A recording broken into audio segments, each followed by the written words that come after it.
All right, I am super excited about this because I love people that are all about relationships and connecting and what it means, and that wear handkerchiefs in their pocket of their jacket. I'm sorry, I'm not wearing my jacket, but I always wear a handkerchief too because I think it makes me look a little bit cool. So, Larry, welcome to the Leaders Who Care series. Thank you, Mark. Glad to be here, and you look good even without one. You say that to all the guys. Come on. Um, so, um, I generally start the best way, obviously, is like everybody else to ask you to briefly introduce yourself. However, I always put an asterisk beside that, especially for men in North America, because when I ask them that, most of them start with, "Well, I'm the VP of this and this and this. This is what I do." But that wasn't the question. The question is, can you tell us a little bit about Larry? Where you're from originally, where you are now, whatever you feel comfortable sharing about your family. Maybe there's something you've never told anybody, and this is a good time to reveal it to the world. That's always fascinating. So share a little bit about who you are, and then we'll get into the business and all that stuff. Thank you. Yeah, so I will tell you, I am in Chicago, a suburb of. So I am about 45 miles northwest of downtown Chicago, and I have been here all my life. And I have one wife, 36 years, and I have two fantastic children, a boy who is 25, my daughter is 21. And, I would say, you know, I'm not going to say my title at the moment. I'm just going to say that I just like putting it out there that I have been living a life to help other people. And that's what brings me the most passion. And so when people say, "Hey, what do you do?" I always tell them I'm a connector and a giver. And so just kind of keeping it high level. That's my family. And that's me. I don't know if you want more, but Mark, that's what I'm giving you for now to start things off. All right, it's a good teacher. I'm glad you clarified you have one wife. That was Just an one. interesting clarification. And I'm sure she'll be happy to know that and confirm it. Very. So, you talked about two kids, and in my opinion, and I think of most of us, that's the biggest legacy of all, the biggest miracle of all, the biggest everything of all. And what were you like as a kid, though, and then a teenager? Were you summer jobs? Were you the lemonade stand kid entrepreneur, sports, music, tech? What were you up to? So, not musical. My parents tried to get me there, and I was not enjoying it. I will say I was very small growing up, and so I was not very tall, so very small in stature. But I will say I was also very interested in money. I like money, and so I would actually, as soon as I could shovel snow in the winter, because we get snow, and you're in LA, you don't, but we do. I grew up in I Montreal, so I That's right. You know, right. Well, I'd like to shovel. I would babysit. I would do anything that would draw money into my world, and I started doing that at a very, very young age. So I was doing that probably at 10 years old. And so summer jobs, I did everything and anything. And so I would say the most memorable, I hmm worked for a day camp for 2 summers. And my job at the day camp was supporting 7 ponies that we would take kids on rides throughout the day. And the fun thing was that we actually got to groom the ponies. We had to clean the corral, so maybe not the funnest part, but I was doing everything. I was trimming their hoofs. I was washing them down, saddling them up. Really learned a lot and got to ride them. And so as a 13-year-old, a pony was like a horse. And so it was that was one of my most memorable. But I've done everything for summer jobs. You name it, I've probably done it. Don't you feel it's almost like by the way, do you use the expression pony up now for stuff or? No, I probably did years ago. I probably dropped it though. Yeah. Good. But don't you think it's one of those lost arts where summer jobs were great. We really matured. We learned certain off the wall things. We learned how to get hands on. Isn't it? It's a great experience missed right now, it seems. Yeah, I don't know if the kids today, and there's still camps out there, but I don't see the kids today doing as much of that as we did. I don't see them, starting out as young as we did to just go and generate an income. I Hmm. was thrilled to, maybe breathing very heavy, but to look at the end of the day after shoveling snow, I was like, I've got money. I don't know what I bought at 10 years old back then. We didn't have iPhones, so we didn't have Well, computers, no, you bought like some kind of sports stuff or music stuff or right? books or whatever, right? Yeah, exactly. But didn't you find it was more than it was the money, but we were doing something. We were like we were outside or whatever. We were maturing. We were talking to people. We were like skill sets that are invaluable. It was fun. It was competitive because I had friends that would shovel, and so it was like, who's going to get the most money today? Who's going to do the most driveways? It was great. It was a good time.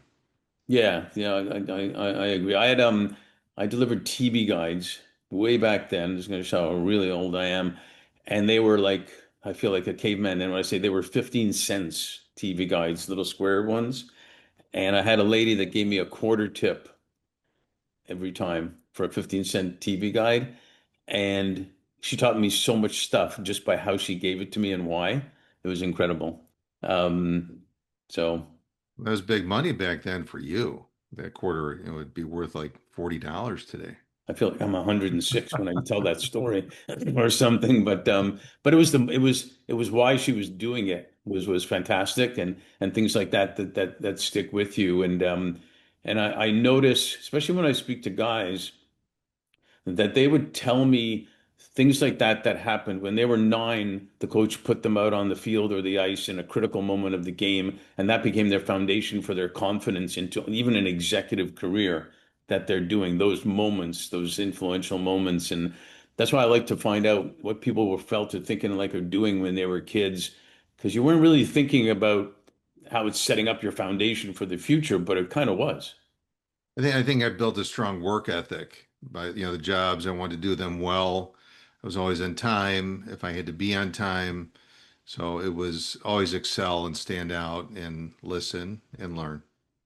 Got it. So then you let's go to college now. You got your bachelor's in HR management from Loyola, great school. What were you envisioning at that point? Well, I was supposed to be a doctor, so the doctor path was not working out, and the dean said, "You're definitely not going to be a good doctor. So what else?" There's a great matter of encouragement. So I decided to take a different path, and I had family in the accounting world, and so I gave that a whirl, and then the dean said, "I don't think you're going to be a very good accountant." And so then I said, "What is the fastest way that I can exit college?" At the time, it was no offense to anyone in HR, but at the time that was my fastest, most efficient path out of college, and then moved on. And honestly, my pathway was into sales.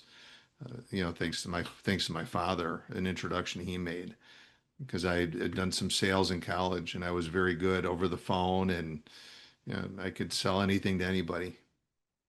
Yeah, it's we'll talk about influencers later, but there's positive influencers and negative influencers that make a difference for us. And it was Yes. good to hear that you had all that great support. Maybe they were preventing you from getting into something before you spent too much time in it, and so on. Yeah, a lot of malpractice, right? Accounting errors. Yeah, I would have been famous for the wrong reasons.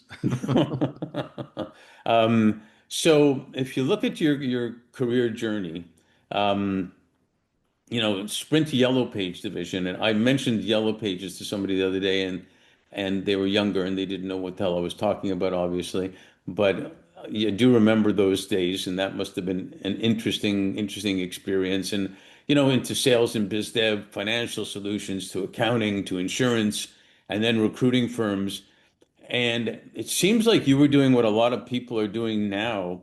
They're not necessarily stuck to one career, but they're learning a lot as they go along. And then obviously you rejoined Jefferson Wells in 2017. Um, we've chatted. You've got a lot of super interesting experiences in your life and inflection points, which I want to get into some of them. But what experiences or inflection points in your mind stand out for you, um, and the impact they've had on you?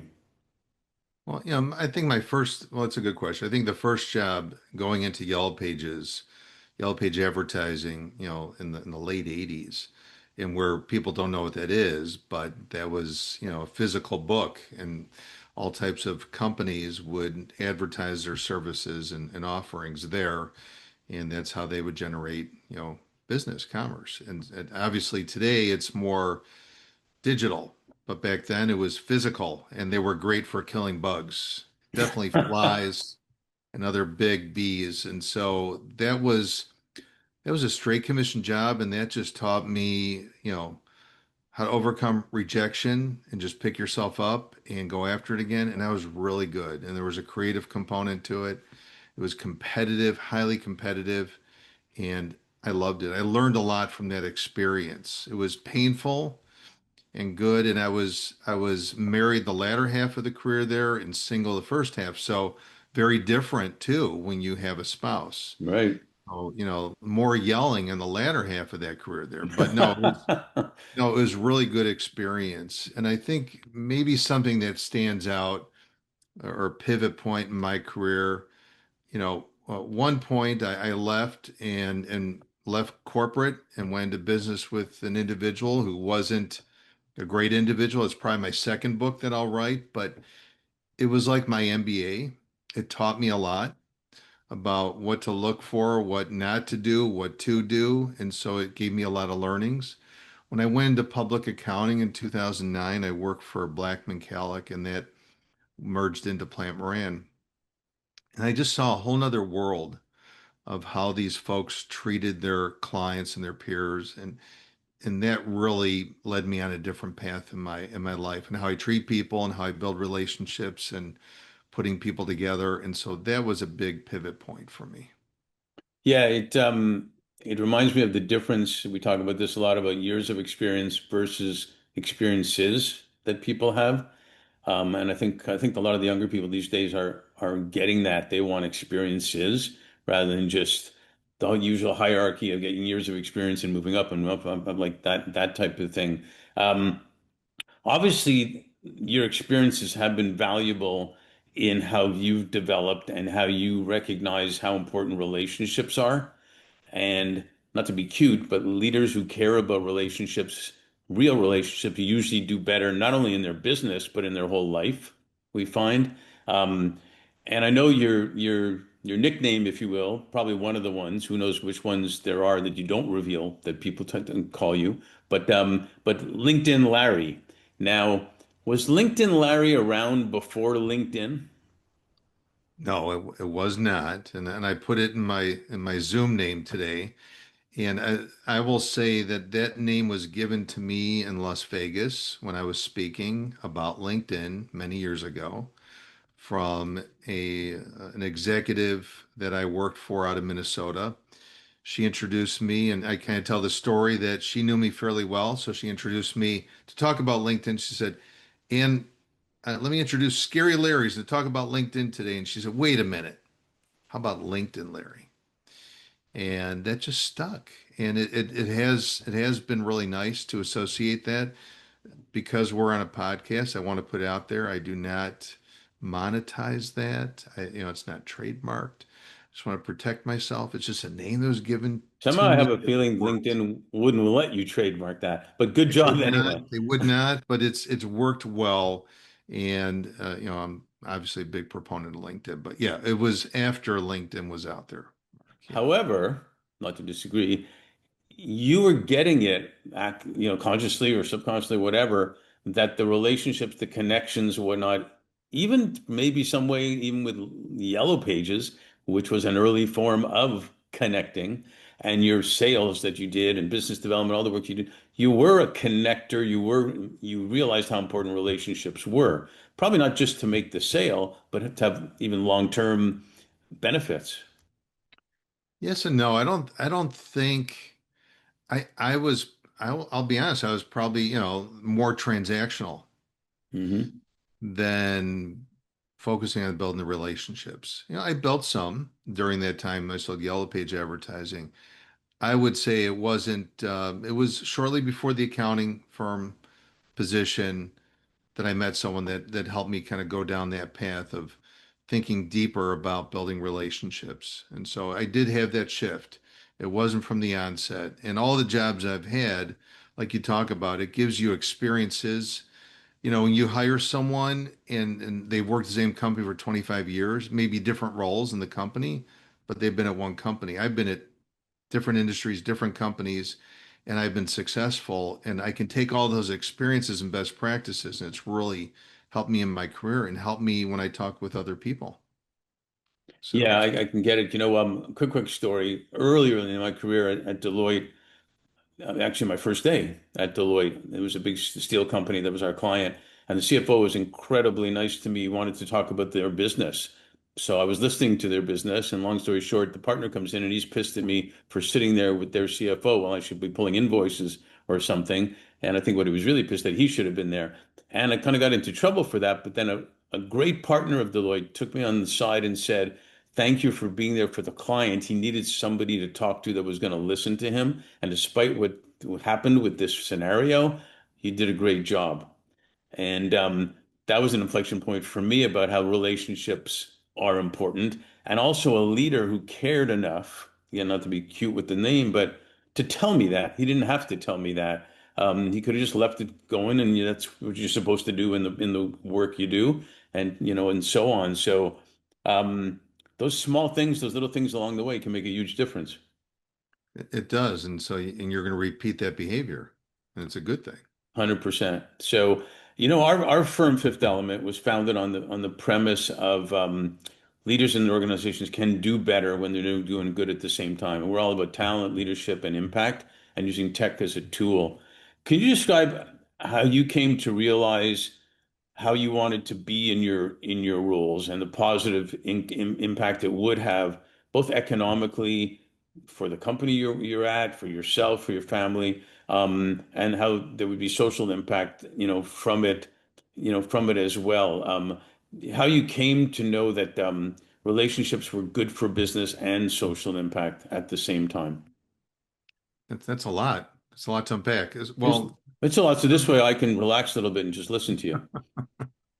no, I would say, I've held roles in business development and leadership and very split in my well over 3 decades. And so I would say, like, as a leader, I want to lead by building relationships with my team and teaching them to do the same with each other, with their clients, and, not be transactional, right? And to listen more, because I think we love to talk. And in public accounting, I knew the partners that loved to just jump right into business. And it wasn't like, hey, Mark, where are you from? Tell me about your family. And it was just, hey, tell me about when's the last time you checked this inventory or did this or this. Oh boy, can't back up. And so as a leader, I like to pass that message on to my teams. And I would say also in just direct sales roles, I had that pivot point probably in '07-ish or so where I started to reflect and think it was more important to get to know people, build relationships, and think about that other person. And it took me some time to get there. And not that I'm a bad person. I think social impact. I've really supported charities, charitable organizations, not just through me, through people I know. And so I think just being at different organizations. Some companies do support those external not-for-profits. I want to get my teams and even people that were clients, trusted advisors. I would talk to them about charities, and there's a lot of people that never participated in anything that would do good for others outside their company. And I saw a shift in people, and some people just are so focused on work they never did it. And so one of the charities I was involved with helped sick to terminal kids in hospitals, and it introduced many, from my staff to clients and advisors. One thing I've found in meeting you is what I find is truly about a leader who cares. And I do a lot of sports analogies because I'm into sports and I've learned so much about sports. And I know the player, even all the way up to professional. It's not about the zeros on their contract. If the coach believes in them, trusts them, cares about them, that player will do everything for that coach and for their teammates. And one of my favorite quotes of all time is Maya Angelou, who you probably know, and she had said, "Most people forget what you've said, they'll forget what you've done, but they'll always remember how you made them feel." And I find it so relevant to search business and to just in general relationships is if they don't feel you, so to speak, it's probably not going to get to the point of what you said and what you've done. And the relationships you've built as LinkedIn Larry, as even putting what I understand, being your own eHarmony, if you will, where you're connecting people. And I read from some of the notes I read, you even a married couple and people on the way and stuff like that. And I'm making light of it, but to me, it really is good for business. It really is good for community. It's good for everything because people they want to belong. They want to feel like they trust somebody. They're like connected with somebody because then even the business goes better because you want to work with people like that. So thoughts on that? Well, the message I try to convey to people is how do we just become indispensable to our families, to our peers at our companies, to our clients, and be more than just that sale. And I've told my teams is, look, if our clients call us back only about business and they don't say, hey, Mark, can you help me with my son? I think that's where we develop deeper connections and relationships, and Hmm. we've gone beyond just being transactional, and we care and we want to do more. And so I kind of press on that piece as being indispensable. And that's what I've told you and what I tell anyone I speak with. So if you can think about me beyond what I do, yeah, I know my leadership team that I report up into would love to have more business in the company. And but you know what? It just it comes from one way or another, but that's not my intent. My intent is let me learn about the other person. Is there a way I could be helpful? And it makes a big difference. A lot of us just don't ask the 5 words. How can I help you? Right. I just tell people, can you ask that every day? Incorporate that into every day, and that will make a difference. Yeah, and I interviewed an NHL executive once, and he told me our goal every year is to win the Stanley Cup, to win the championship. That's our goal. We know we're not naive. We know we're not going to win it every year. It's very hard to win, even one, never mind more than one. He said our mandate is to have winning seasons. And he described to me winning seasons come from not just the players, not just the coach, but come from the people that the players and the coach see every day, the Zamboni driver, the secretary in the office, the person that, selling tickets, you name it, that becomes part of the culture type of thing. And that's how you keep a consistent winning season. That's how you keep getting fans. That's how even the players play better because that feeling impacts the players.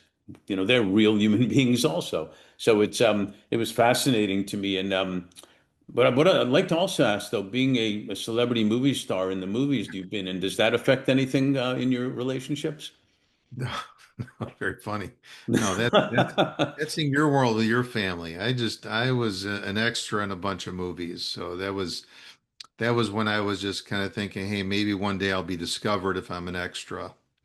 But it was a fun time. And then you learn when the movie comes out, 8 months or a year plus later, oh, that's my hand. They see my hand in that scene? That's my hand. And I've had that.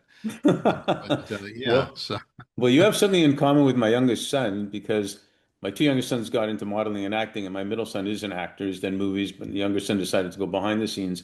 But there was one movie my son was doing, and he had to move to another scene. So his younger brother was there, and they said, "Can we use your hands?" They'll pretend it's yours, and he had to sign a contract to use his hands for the movie. So we got something in there we common go. there. Yeah. And the other thing we have in common is I'm also waiting to be discovered. So there you go. Good luck. Yeah, exactly. How did you find working with clients, as we've all evolved, and you can go too extreme on both sides of social and economic and this and that, but there's always a good balance.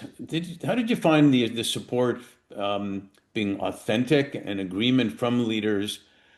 to care about other things, to understand that it is good for business, because you hear stories about, and we've all dealt with, they it's more like a PR thing to say they care or a PR thing to say they're green or whatever it may be. But then there's others who really are authentic and do get it, which is why we do leaders who care that it is good for business. What did you find out there with business people, business leaders? Look, it differs in different companies, right? I think it was more about, you know, my approach to getting out there and fostering relationships. And sometimes I did work for people didn't get it. In my accounting firm, there was a gentleman that said, "Hey, Larry's never in the office. He's supposed to go out there and bring in new relationships." And the person I work for, well, he also said the another person that's in sales here, that person's always in the office. I always see him, but I never see Larry. And so he said, "Do you build relationships over the phone or do you do it in person?" And so he had a shift in his mindset, and he said, "You know what? I got to ask that other person, why is he always in the office? He's not getting out there and fostering Right. relationships." And my numbers back that up. It's amazing what happens when you just do the right things and you're others focused, even in transactional type sales. But I think I've worked for enough different companies where it's probably been 50-50 mark, that 50% of the leadership just go out and do this. I don't care what you do about fostering relationships and getting to know people and helping them bring the business. Or if I'm in leadership, make sure your team is bringing in the business. I always did that, but I still put out that message to my team. So I have to tell you, I don't care as much from above if they don't think that way. It's the message I transcend to my teams and what I do in leading by example. So you wouldn't be just call Larry, you would be just meet Larry. Okay. We Yes. have a Gotta new meet. we have a spin-off for a show here. Yes. There you go. Hey, they say the fourth industrial revolution is about AI and tech, and there's no doubt about it. It's going fast and furious. But the conversation also is that the fifth industrial revolution is about humanity. What do you see ahead for you with AI and things are moving faster than ever, and the impact it's having on your business, on your relationships, on your mental health? Well, look, I will say is it so Jefferson Wells is part of Manpower Group, which is, about a $20 billion global public company that provides workforce solutions. And as a part of that, AI is very big to us internally, how we create some efficiencies, but also externally, with our clients and how we can create efficiencies to streamline what we deliver to our clients. And so it's not going away. There's more and more. It's, what can AI do to help our clients? And maybe sometimes there's going to be streamlining of jobs, and those are concerning things, right? Those are concerning things for my kids, the next generations, right? You know, you're not going to replace a leader with AI. You just may become more effective as a leader, which I Right. do use AI, and I present and speak like you do. And there's AI aspects that I talk about built into the keynotes and presentations I deliver. So it's not going away. I think it's going to make us better. And, I think it's a good thing for humanity. It's how we use it, how we embrace it, and how we make sure that, my kids, your kids, their kids, and at our levels that we all use it in a way that makes us more effective at our jobs and our roles. And so at first I was like, hey, I don't like this. And I just kind of ignored it. And then I dipped my toe into it. And I was like, oh, this is pretty good. And I've been helping people in job transition. And hey, did you use AI to do that? And they came back to me and said, oh, that was really helpful.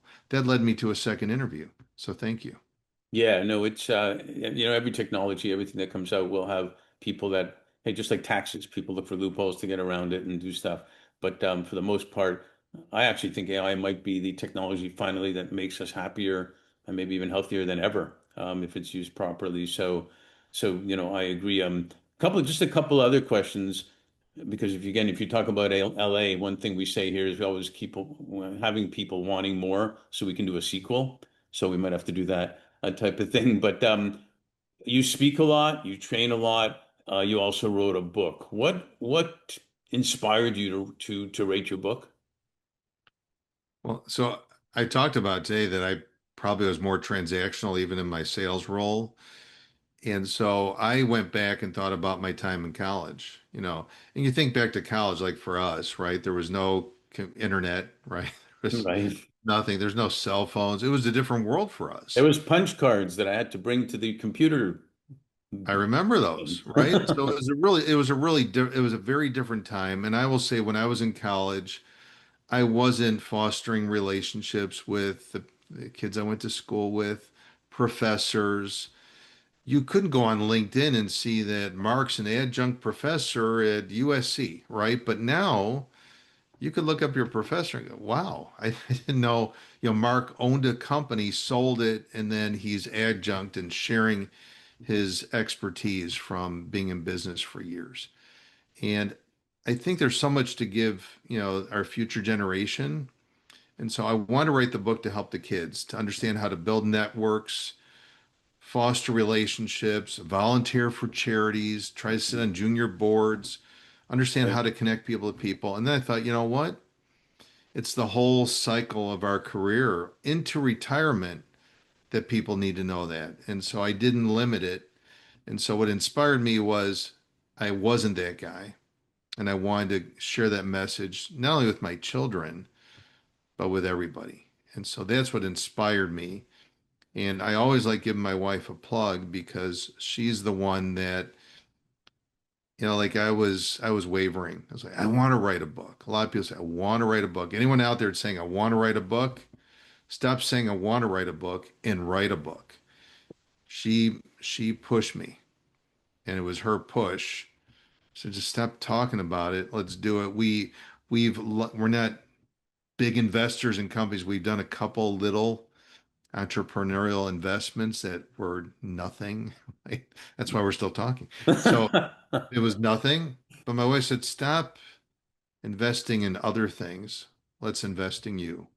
And I wrote my book. And so I'm always grateful to my wife, but forever grateful that she pressed me to do it. Well, that'll lead to that's your one wife you're talking about. My one and only, because we say, talking about your family. Well, I've got a couple kids. I have one wife. All right.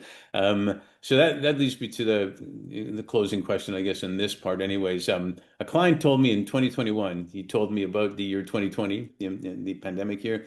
He said, you know what? That's the year that flew by slowly. And I thought, what a brilliant remark, actually, because even now, a lot of times we feel like COVID was yesterday and years ago, all at the same time.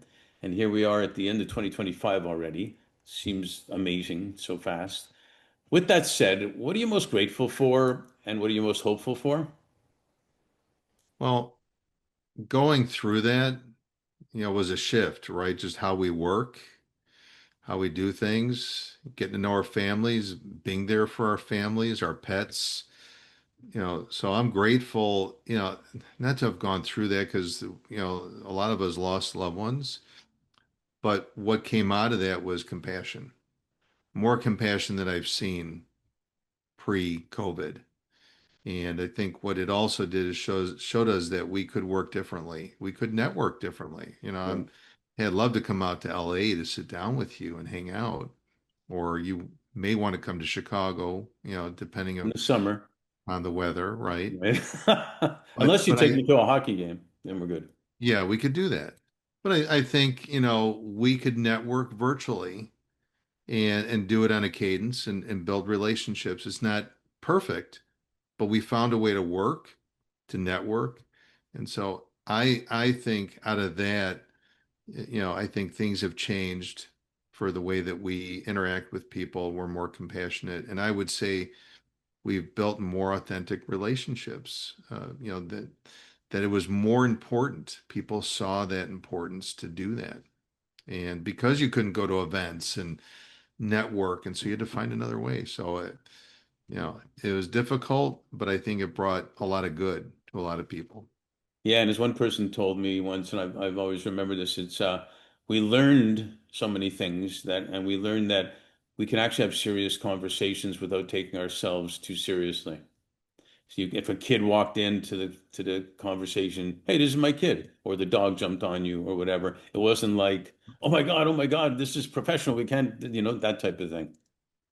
Right. Things happen. It's fun. It's showing that we're human, We're right? human. Who would have thought? Exactly.